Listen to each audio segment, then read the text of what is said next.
Mr. President, I voted for you in 2008. What have you done or accomplished to earn my vote in 2012? I'm not that optimistic as I was in 2012. Most things I need for everyday living are very expensive.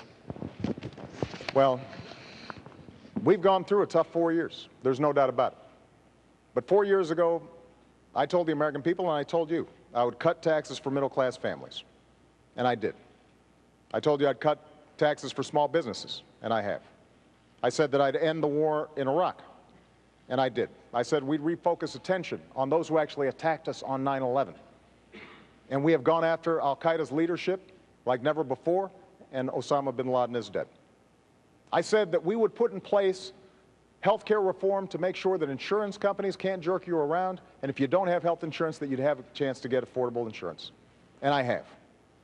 I committed that I would rein in the excesses of Wall Street, and we passed the toughest Wall Street reforms since the 1930s. We've created 5 million jobs, gone from 800,000 jobs a month being lost, and we are making progress. We saved an auto industry that was on the brink of collapse. Now, does that mean you're not struggling? Absolutely not. A lot of us are. And that's why the plan that I put forward for manufacturing and education and reducing our deficit in a sensible way, using the savings from ending wars to rebuild America and putting people back to work, making sure that we are controlling our own energy, but not just the energy of today, but also the energy of the future. All those things will make a difference. So the point is, the commitments I've made, I've kept. And those that I haven't been able to keep, it's not for lack of trying, and we're going to get it done in a second term. But you should pay attention to this campaign because Governor Romney has made some commitments as well.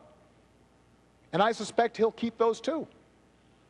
You know, when members of the Republican Congress say we're going to sign a no-tax pledge so that we don't ask a dime from millionaires and billionaires to reduce our deficit so we can still invest in education and helping kids go to college, he said, me too.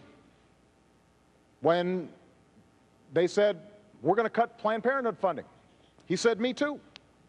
When he said, we're going to repeal Obamacare, first thing I'm going to do, despite the fact that it's the same health care plan that he passed in Massachusetts and is working well, he said, me too. That is not the kind of leadership that you need, but you should expect that those are promises he's going to keep.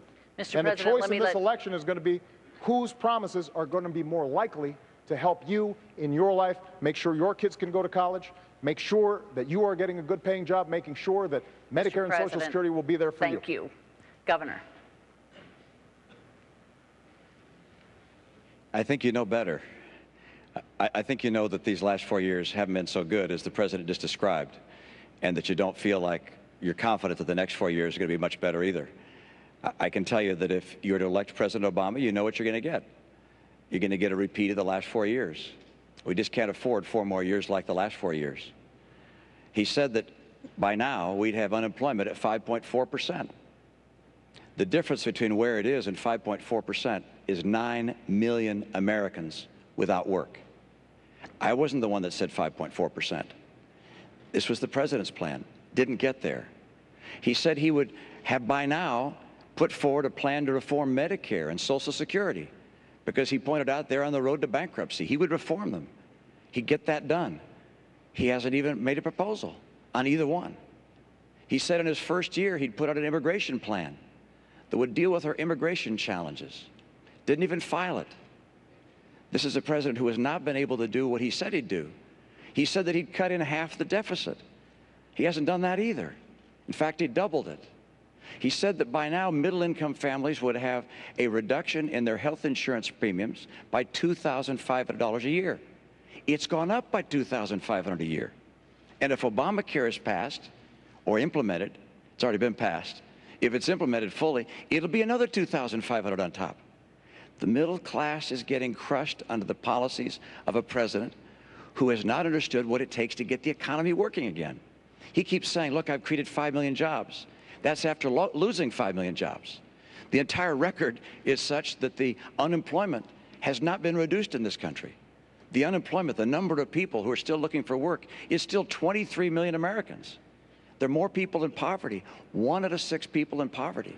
How about food stamps? When he took office, 32 million people were on food stamps. Today, 47 million people are on food stamps. How about the growth of the economy? It's growing more slowly this year than last year, and more slowly last year than the year before. The president wants to do well, I understand, but the policies he's put in place, from Obamacare to Dodd-Frank, to his tax policies, to his regulatory policies, these policies combined have not led this economy take off and grow like it could have. You might say, well, you got an example of when it worked better? Yeah. In the Reagan recession, where unemployment hit 10.8%, between that period, the end of that recession, and equivalent period of time to today, Ronald Reagan's recovery created twice as many jobs as this president's recovery. 5 million jobs doesn't even keep up with our population growth. And the only reason the unemployment rate seems a little lower today is because of all the people that have dropped out of the workforce. The president has tried, but his policies haven't worked. He's great as a speaker and describing his plans and his vision. That's wonderful, except we have a record to look at. And that record shows he just hasn't been able to cut the deficit, to put in place reforms for Medicare and Social Security, to preserve them, to get us the rising incomes we need. Median incomes down $4,300 a family, and 23 million Americans out of work. That's what this election is about. It's about who can get the middle class in this country a bright and prosperous future and assure our kids the kind of hope and optimism they deserve. Governor, I want to move you along. Don't go away, and we'll have plenty of time